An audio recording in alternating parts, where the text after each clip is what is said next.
Hi, boys and girls. Today I'm going to share this book with you. It's called The Easter Egg, and it's by Jan Brett. Jan Brett is a lady who writes books and illustrates books. She's the author and the illustrator. So she writes the words and she draws the pictures.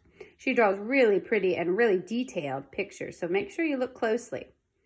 First, I want to think about if this book is fiction or nonfiction. Well, when I look at the cover, I see this bunny is wearing a jacket, and that makes me think it's probably fiction because usually in real life, bunnies don't wear jackets. So I think it's a fiction fake book. Let's check it out.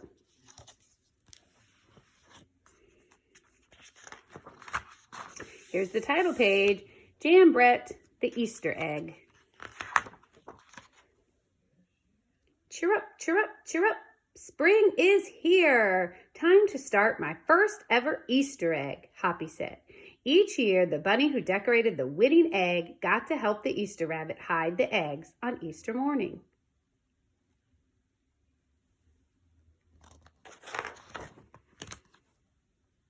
Hoppy had been dreaming about being that bunny all year long. Now it was time to get started. Everywhere Hoppy looked, rabbits were working on dazzling eggs. I need an amazing idea, he thought. Hoppy spotted Flora Bunny planting spring wildflowers in her eggs. The Easter rabbit will love those colorful flowers, he thought, and started picking flowers for his egg. Here's a basket for your flowers, Hoppy, Flora said.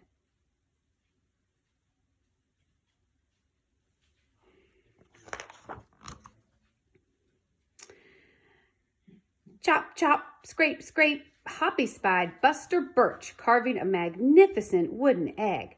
I wish I had some wood for my egg, he wished out loud. Here you go, Hoppy, Buster Birch said, and he put a smooth round piece of wood in Hoppy's basket.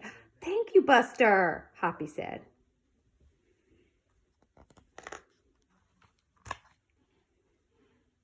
Hoppy was hopping along when the smell of sweetness led him out of the woods and straight to the chocolate egg that Aunt Sassafras was decorating with creamy frosting squiggles and bows. Hello, Hoppy, she said, and she put some chocolate squares in his basket. Hippity hop, Hoppy exclaimed. I'll make the Easter rabbit a chocolate egg so sweet it'll make his whiskers tingle.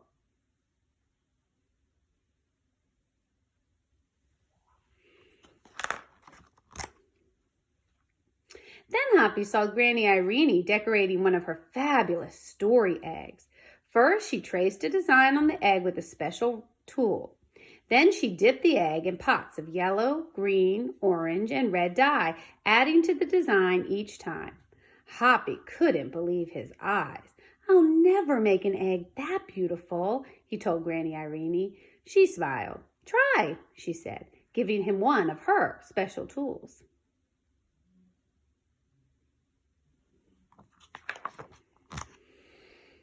Hoppy was hopping by Hans Vanderrabbit's garden when he spotted an extraordinary egg. Hans was painting a portrait of the Easter rabbit so real that he looked alive. Fantastic, Hoppy exclaimed. Thank you, Hoppy, Hans said. Why don't you make a painting on your egg? He gave Hoppy pots of paint and a fine brush.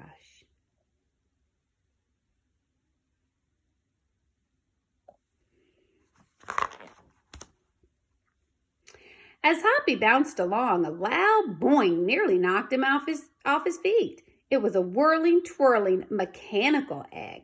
Whoa, Hoppy said, that's an unusual egg. Would you like to make one? Roberto asked. Hoppy tried hard, but the harder he tried, the more parts and pieces piled up around him. Thank you, Roberto, he sighed. Oh, but I think I better make the egg that is right for me.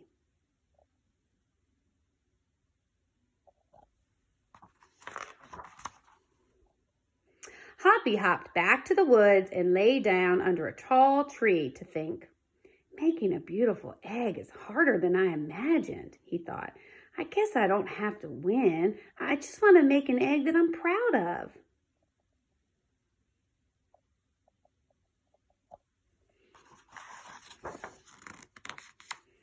Suddenly, the woods rang with the squawking of birds and sounding the alarm. Mother Robin swooped down, calling wildly as if she couldn't decide where to go. An egg had tumbled out of Mother Robin's nest. Inside the perfect blue egg was a baby robin that needed its mother to keep it warm until it hatched.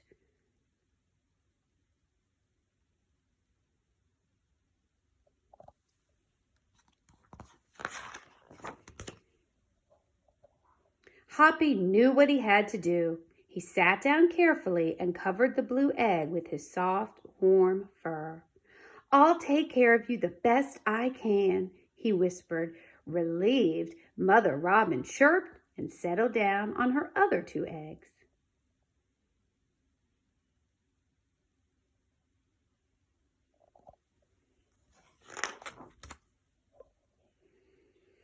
Hoppy never left the robin's eggs. If it was sunny and warm, he carefully turned the egg in its nest of moss. If it was rainy and cold, he kept the egg covered and dry. At night, wild animals passed by. Hoppy crouched down and stayed hidden in the ferns.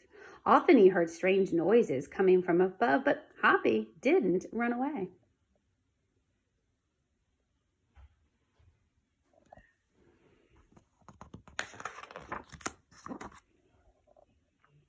Every day, the rabbits worked on their eggs. Tadpoles turned into frogs, buds swelled into leaves, and Easter came closer and closer. Finally, it was time for the rabbits to take their eggs to the glen. They had forgotten all about Hoppy, who was quietly sitting on the blue eggs under the tall tree in the woods.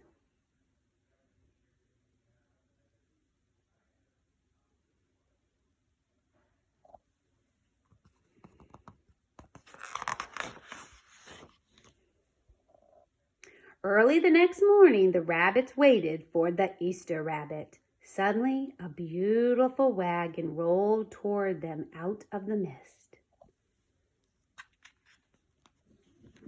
Ooh. And stopped. The Easter bunny stepped down from the wagon and admired the decorated eggs one by one.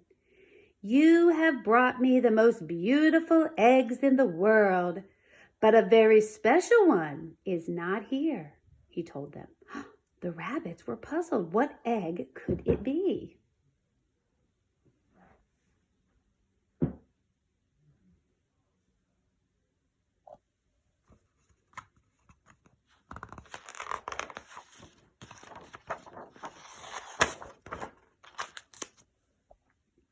"Fill my wagon with your wonderful eggs," he said. "When I return, I will show it to you." And he disappeared into the woods.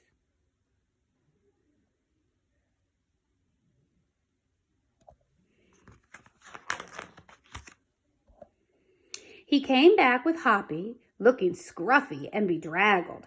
"Hoppy has an amazing egg to be proud of," the Easter rabbit told them. "He has kept Mother Robin's egg warm and safe until her baby bird hatched and she could take care of it." The Easter rabbit placed the empty blue shell in the place of honor atop the wagon. Now they were ready to go.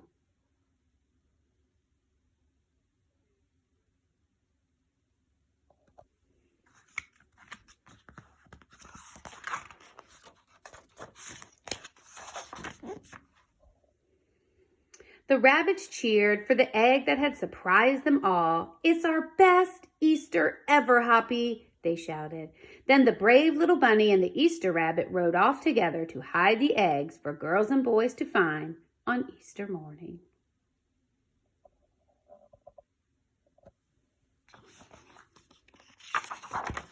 And boys and girls, here's a picture of Jan Brett. She's the author and the illustrator. And look, she's got a bunny on her lap. I hope you enjoyed that story because I sure did. Have a great Easter.